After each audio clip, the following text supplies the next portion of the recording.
وسم پوره خبرونه پیل کندهار څخه کوو. د کندهار په شورابک ولسوالۍ کې د ډیورن فرضي کرښې په اوږدو کې د افغان او پاکستاني ځواکونو ترمنځ د تېرې ورځې پیل شوې نښته پای ته رسېدلې، خو په یاده سیمه کې افغان چارواکو رسنیو ته ویلي چې وضعیت لا هم نورمال نه دی. په همدې تړاو به نور جزئیات له شمس الرحمن شمس څخه واورو. سلام، ستړي مشئ، ډیره مننه چې موږ ته مو وخت راکړ.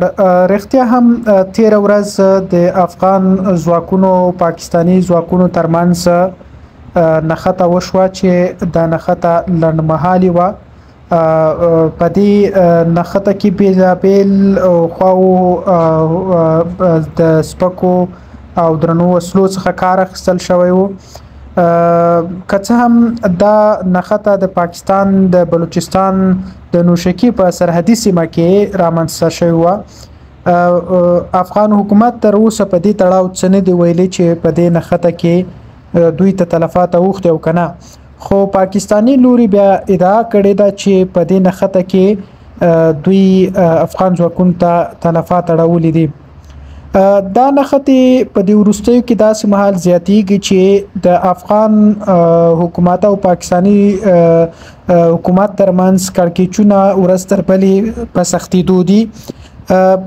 په تازه کړکېچ چې د دې نښتې نه وروسته پیل شوی و هغه دا چې د افغانستان د بهرنیو چارو وزارت ویاند عبدالقهار بلخي په یو پیغام کې ویل چې په ګاونډي پاکستان کې د حکومت د پلویانو او سیاسي مخالفینو ترمنځ کړکېچ د اندېښنې وړ حد ته رسېدلی.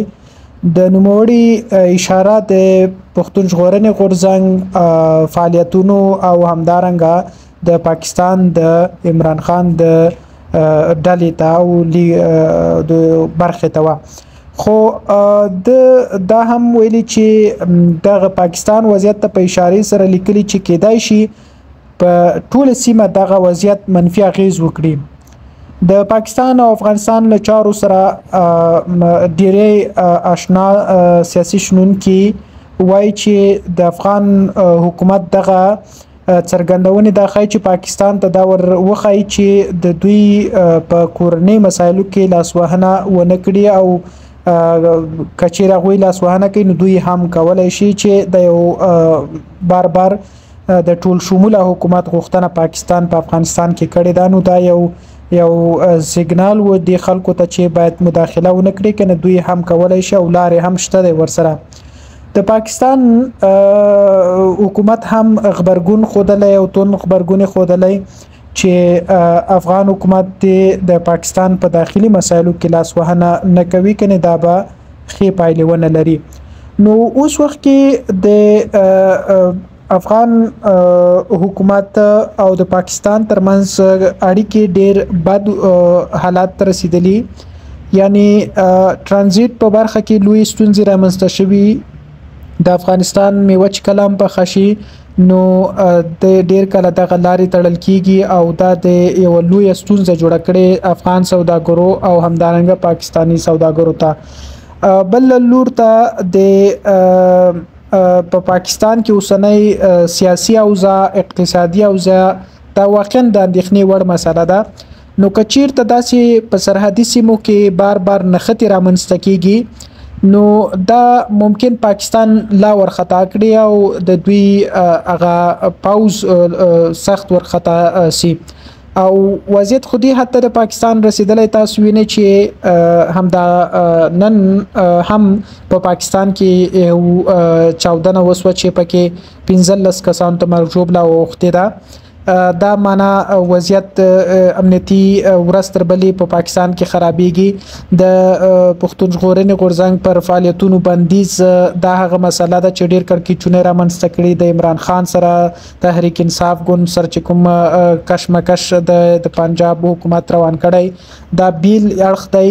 د بلوچو بیلتون غوښتونکو ترمنځ چې کوم جګړه ده د نننۍ چاودنې د برید پړه هم دوی واخیسته په غاړه.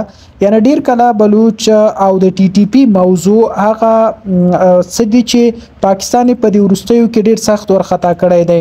نو کله چې پاکستان کې داخلي سیاست ډیر خراب شي، وضعیت خراب شي، خلک هغه د ویر او ناهیلۍ حال تزین دلته د پاکستانی سرحدي ملیشو ته امر کوي چې یو بهانه پیدا کړي افغان ځواکونو سره جګړه وکړي. بیا د پاکستان میډیا ټولي امدار سنې د پاوز قطار کې چې نن دا کارنامه وکړه او افغان ځواکونو سره جګړه روانه ده.